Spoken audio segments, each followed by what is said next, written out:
ଧନୁଯାତ୍ରାର 3 ନମ୍ବର ଦିନ ଶ୍ରୀକୃଷ୍ଣ ଆବିର୍ଭାବ ହେସନ୍ ଆଉ ଗୋପୁରରେ ଧୁମଧାମତି ଉତ୍ସବ ମନା ହେସି।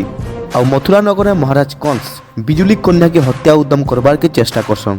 ଆଉ ସେ ଦୈବବାଣୀରେ ବିଚଳିତ ହେଇକରି ମହାରାଜ କଂସ ପାଖେ ଥିବା ସ୍ୱାମେଶ୍ୱର ମନ୍ଦିରରୁ ନିଜର ଆରାଧ୍ୟ ଦେବତା ମହାଦେବକେ ସନ୍ତୁଷ୍ଟ କରବାରକେ ରୁଦ୍ରାଭିଷେକ କରାସନ୍।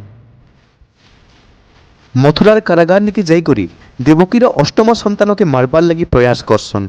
ହେଲେ ଅଷ୍ଟମ ସନ୍ତାନ ପୁଅ ନାହିଁ କରି ଝି ହେଇଥିବାର ଲାଗି ଦେବକୀ କଂସକେ ବିନତି କରସନ୍ ଆଉ ନାଇଁ ମାର ବୋଲି। ହେଲେ କଂସ ମହାରାଜ ଦେବକୀର କଥାକେ ଅନଶୁନା କରସନ୍ ଆଉ ଠିକ୍ ମାରମି বলসন কি বিজুলি কন্যা আকাশ উপরকে যাইকরি কংস মহারাজকে সতর্ক করাসন, রে কংস তোতে মারিব যে গোপরে বঢ়ুছি সিয়ে। ইটা শুনিকরি কংস মহারাজ বিচলিত হয়ে আসন আর মনকে বুঝাবার লাগি নাচ গীতর আয়োজন করসন মন্ত্রীকে কহিকরি। এয়াড়র গোপপুরা উৎসব চালুতেছি। গোপপুরর সবু লোক আবাল বৃদ্ধ বনিতা নন্দরায়া ঘরে নবজাত কৃষ্ণকে দর্শন করবার লাগি প্রবল ভিড় জমাসন। মহাপ্রভু কৃষ্ণকে সোনার থালি রূপার দুলিতে ঝুলাসন আর এনতা হিসাবে হেসি নন্দোৎসব। ଆଉ ସଭେ ଗାଉଥିସନ୍